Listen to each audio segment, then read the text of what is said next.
Welcome to Wichita Liberty TV with Bob Weeks. Hello, I'm Bob Weeks for Wichita Liberty TV, your weekly source for news and commentary about Wichita and Kansas government and politics. We're broadcast on KGBT and its companion website, wichitachannels.com. You may know me from my blog, The Voice for Liberty in Wichita, at wichitaliberty.org, where the motto there is individual liberty, limited government, and free markets in Wichita and Kansas. I mostly cover Wichita, Sedgwick County, and Kansas, although with some of the national events that's taking place, it's hard sometimes to keep a focus on local events. So I cover things that may not be covered by the Wichita Eagle or other television stations or radio, or if we do cover the same news, I'm doing it from the perspective of economic freedom, limited government, and individual liberty, as these are the things that I feel are important, and these are the things that are so often under attack by our governments, be it federal, state, and local. So please visit wichitaliberty.org. You can subscribe to the email newsletter, and if you want to contact me, you can find my email address there, or it's pretty easy to remember, bob.weeks@gmail.com. 3 years ago, I attended a presentation. You know the kind. Someone uses PowerPoint, the presentation software from Microsoft, to present a slideshow. That practice, and even the word itself, have become ubiquitous. People say, "Do you have a PowerPoint?" That's a common question asked to speakers. But the speaker 3 years ago at this presentation I attended uses a system called Prezi, P-R-E-Z-I. It's kind of the anti-PowerPoint, and I thought it was an engaging way to make presentations. So I tried to learn to use it, and I failed because it was really difficult to learn, at least for me. But I must not have been the only one having trouble, as recently I noticed that Prezi revamped its interface, and now it's pretty easy to use. And I think it's an effective tool for some types of presentations. So I made a Prezi. That's what they call it when you use Prezi. One of the things about Prezi is it's built for the internet. You create the Prezi online in your browser and then present it to people over the internet. It works from your desktop, it works on smartphones, and it works on tablets as well. So I made a Prezi, I showed it to some of my friends, and they couldn't get used to its interactivity. That is, they really couldn't figure out how to maneuver from one part of the presentation to the next. So I thought, foiled again. What to do? But then I was inspired by a new friend of mine. Her name is Amanda Billyrock. Well, we're not really friends, but we're Facebook friends. You know, sometimes that's better than real life. Now, you're going to see some of Amanda's work in future episodes of Wichita Liberty TV, but a technique she uses to present information on the internet gave me an idea. And that is, I should make a recording as I walk through the presentation. I did that, and here's my first effort. On Tuesday, the Wichita City Council and Mayor Carl Brewer, they're going to make a decision. There's something that you need to know. First of all, we have city code that says, council members shall refrain from making decisions involving business associates, customers, clients, friends, and competitors. Seems like pretty clear language, doesn't it? Let's take a look. What about being friends? Here's our mayor. And here's a man with business before the city council. He wants money. You're a fish. Are these guys friends? I'll let you make the call. Well, the law also mentioned business associates. So we've got another man that owns a movie theater. That man has business before the city council. Did you know the mayor has a barbecue sauce business? Don't you think people should be able to buy barbecue sauce at the movies? So here we have a movie theater, the Warren Theater Diner. It's owned by a man with business before the council. He wants money too. Look, there's the mayor's barbecue sauce sold at the theater. Business associates, you make the call. Remember the Wichita City Code. Shall refrain from making decisions involving business associates and friends. But we have a Wichita City attorney that says, you know, that really simply advises them that they should be careful. What does the law really mean to you? You make the call. Well, so there it is, a presentation made with Prezi and then recorded with me walking you through it. So I hope you found that informative. The issues in the Prezi, we've talked about these issues before. How Wichita has a mayor closely linked to people who have business before the council, linked to some as friends, linked to others as business partners. We also have the City of Wichita Code that's illustrated in this video. It says that city council members, and the mayor is a city council member, should refrain from voting on matters involving friends and business associates.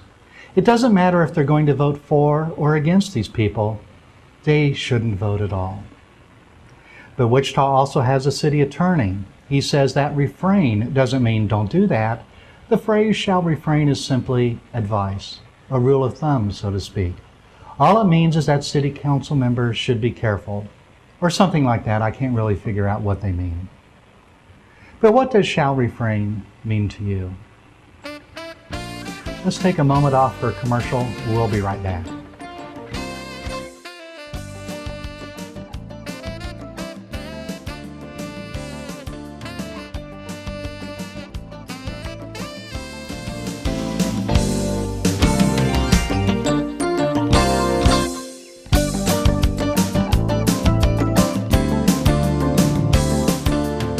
Welcome back to Wichita Liberty TV.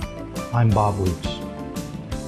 Well, there's another software system I've learned to use. It's called Tableau. It delivers what's called business analytics, and it does so by creating interactive visualizations. It works like this. I find data, and sometimes that's easy, but often it's very difficult. And then I usually have to transform the data in some way, and then I can use Tableau to create various types of charts and tables.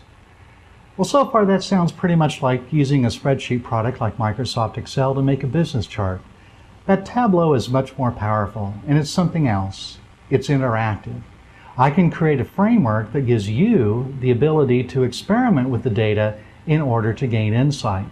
And Tableau visualizations can be presented over the internet. I've done this at the Voice for Liberty at wichitaliberty.org. I've created about 20 visualizations on topics like job growth in metropolitan areas, income growth in the cities and states, Kansas school employment, and the composition of the Wichita and Kansas economies. But I become aware that the visualizations are difficult for visitors to use. So like making a video of myself using Prezi like you saw in the first segment, I thought I could make a recording of me walking through the Tableau visualization and explaining as I do. Here's the result. Hi, I'm Bob Weeks. In Kansas, in Wichita, at the Wichita Airport, we have a program where we pay, both the state, the county, and the city, we pay to have a discount air carrier provide service to Wichita, in this case Southwest Airlines, on the theory that by having a low-cost air carrier in Wichita, that will induce other airlines to lower their fares too. And this probably works, but you know, there have been consequences. In particular, the availability of airfare in Wichita is probably less than it would have been had we not have this airfares program. Now what I've done here is I've gathered data from the Bureau of Transportation Statistics, and I'm presenting it using a program, an analysis program called Tableau. And so what I'm going to do here is to start bringing in some data, and what I'm going to show you here now is all, which represents all airports in the country. And you can see here we have the number of passengers, and what I do is I start with 1990 at 0%, and then show the change, the cumulative change over the years of the percent difference. Same thing for departures. That's the number of airplanes leaving and the number of seats leaving as well. Load factor is the number, the percent of seats that are filled from on the flights leaving Wichita. Well, let's find the Wichita Airport down here and add it to the mix and see what we have. So here we have Wichita, Kansas, Mid-Continent Airport. And you can see now that each of these four charts has a second line. Again, starting at 0, so everything's indexed, so we're looking at the change over time, passengers, departures, seats, and load factor. Now, it's useful to compare Wichita to the country as a whole, but we also have, you know, our visioneering planning program here in Wichita, where they have identified several cities that are our peer cities or metropolitan areas. Let's include them too, just for fun. There's Tulsa, Oklahoma. That's one. We also have Omaha, Nebraska. That's another one. There we go. Oklahoma City, Oklahoma. And then the other one that is our peer is Kansas City, Missouri. And where is that? A lot of airport there. We want to choose, of course, the international airport and not the little downtown airports. Now you can see we have quite a few lines of data. And these 4 charts all together, each chart is fairly small. Let's take a look individually and see what we have. So here we're looking at the passengers chart. And what I can do here is by clicking on some city names, I can highlight them and make them stand out from the rest of the data. So there I've clicked and highlighted all, which is all airports as a whole, and now I'll add in Wichita. So again, here's the percent difference over the period of time from 1990 to the end of 2012. And what do we see here? Well, we see when we look at the number of passengers at an airport that over the past several years for the United States as a whole, the trend has been up, while for the Wichita Airport, the trend's been kind of flat or maybe even down in the past couple years. So that's passengers. Let's look at departures. Again, I'll highlight the entire country and Wichita. And this is where I think we start to see some troubling trends here. Yes, the trend of departures is down everywhere. It is. It's down for the country as a whole, but look at this. It's down also for Wichita. And the distance between Wichita and the country as a whole is getting bigger as time goes on. This means that the number of flights is declining faster in Wichita than it is for the rest of the country. I think that's a troubling trend. When we take a look at the number of seats, again, let me highlight all and Wichita. Well, you can see again the trend is down at both, but the gap is getting bigger when we compare Wichita to the rest of the country. And then load factor, I don't think that's really as an important statistic. It's just simply how full the plane is. You know, it does have some relevance, but really it's the departures and the seats, I think, that are some statistics that we really need to keep our eyes on and see how it's working. So again, we've got the program, the Affordable Airfares Program, designed to lower airfares in Kansas, but there's unintended consequences. You know, the Affordable Airfares Program, it's really a price control program. That's its effect. It drives airfares down in Wichita. If it didn't do that, it wouldn't be worth having. And it appears that it does that. We don't really know how much, but it appears that it does have an effect in reducing fares. But the inevitable effect of price controls is that less is supplied compared to what would have been supplied otherwise. This economic phenomenon is reliable and predictable. Now, travelers, of course, prefer low airfares to high airfares, but that's really not the only consideration. When we change one thing, other things change in response. As we can see, availability of departures and seats. And for those who need to travel on short notice, business travelers perhaps, the availability of flights is very important. And on this measure, Wichita is doing much worse than the nation. Well, again, this data comes from the Bureau of Transportation Statistics. I've made it available in Tableau. And this is called Tableau Public for a reason, because I've made this visualization available on the internet at my website, The Voice for Liberty, at wichitaliberty.org. And by going there, you can run through the same analysis that I did. You can add airports, remove airports, compare any set of airports that you like on all of these measures of statistics to see if you can find something out about what's happening with the Wichita Airport compared to others. So I'm Bob Weeks for wichitaliberty.org. Hope you found this visualization and presentation useful. Well, so there it is. Some statistics about the Wichita Airport. Would you let me know, please, if you find these two techniques useful? And we'll be back in just a moment.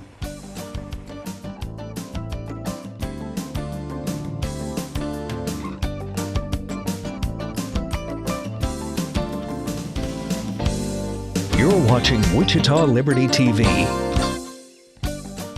Welcome back to Wichita Liberty TV. I'm Bob Weeks. In our final segment today, I'd like to introduce a very important book to you. It's titled Economics in One Lesson, written by Henry Hazlitt and first published in 1946. This is an important book. It's written for the layman, meaning it doesn't have all the graphs and equations that you'll find in the usual economics textbook. But it does a very good job of explaining fallacies, that is, false or mistaken ideas that are particularly common in the field of economics and public policy. At the very start of the book, Hazlitt explains, economics is haunted by more fallacies than any other study known to man. And this is no accident. The inherent difficulties of the subject would be great enough in any case, but they are multiplied 1,000-fold by a factor that is insignificant in, say, physics, mathematics, or medicine, and that is the special pleading of special interest, of selfish interest. While every group has economic interests identical with those of all groups, every group has also, as we shall see, interests antagonistic to those of all other groups. While certain public policies would in the long run benefit everybody, other policies would benefit one group only at the expense of all other groups. The group that would benefit by such policies, having such a direct interest in them, will argue for them plausibly and persistently. It will hire the best viable minds to devote their whole time to presenting its case, and it will finally either convince the general public that its case is sound, or so befuddle it that clear thinking on the subject becomes next to possible. And he also wrote, in addition to these endless pleadings of self-interest, there is a second main factor that spawns new economic fallacies every day. And this is the persistent tendency of men to see only the immediate effects of a given policy or its effects only on a special group, and to neglect to inquire what the long-run effects of that policy will be not only on that special group, but on all groups. It is the fallacy of overlooking secondary consequences. Not much has changed since the end of World War II. What has changed is the magnitude of the dangers Hazlitt identifies in this book. This is because government is much expanded and much more intrusive today than it was when this book was written. We should take these lessons even more importantly today. An important theme of the book is that it is overlooked consequences that cause harm. They are overlooked because sometimes they are difficult to see, as in the famous broken window fallacy explained by Frederick Bastiat and also in this book. They are also overlooked because, as Hazlitt tells us, one group wants special favors from the government, and because there is no way to grant these favors without harming some other group, the favor-seeking group would seek to hide, obfuscate, muddle, or minimize the bad effects. At the same time, they will promote the policy as good for everyone. This is roughly the job lobbyists perform, and billions are spent on it each year. And that's because a powerful government has the ability to bestow valuable favors. But these favors are paid for by someone else. That someone else is not often easily seen, the forgotten man, as it were. These two ideas, the special pleading of selfish interests and the overlooking of secondary consequences, these are the core ideas of the book Economics in One Lesson. As Walter Block explained in his introduction to the Ludwig von Mises Institute of this book, he said, the plan of Economics in One Lesson is clear. Drill these insights into the reader in the first few chapters, and then apply them relentlessly, without fear or favor, to a whole host of specific examples.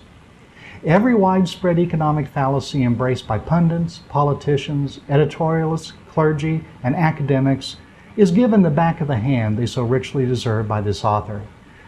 These are things like public works promote economic welfare, that unions and union-inspired minimum wage laws actually raise wages, that free trade creates unemployment, that rent control helps house the poor, that saving hurts the economy, that profits exploit the poverty-stricken. The list goes on and on. Walter Block also said, no one who digests this book will ever be the same when it comes to public policy analysis. And in the book's conclusion, Henry Hazlitt, the author himself, tells us, and this is our lesson in its most generalized form. For many things that seem to be true when we concentrate on a single economic group are seen to be illusions when the interests of everyone, as consumers no less than producer, are considered. To see the problem as a whole and not in fragments, that is the goal of economic science. So over the next few weeks, we'll take a look at the lessons contained in economics in one lesson. And this is the fun part, we'll be helped by Amanda Billyrock in her videos. So thanks for watching this episode of Wichita Liberty TV. I hope to see you again next week and on the internet at wichitaliberty.org. I'm Bob Weeks.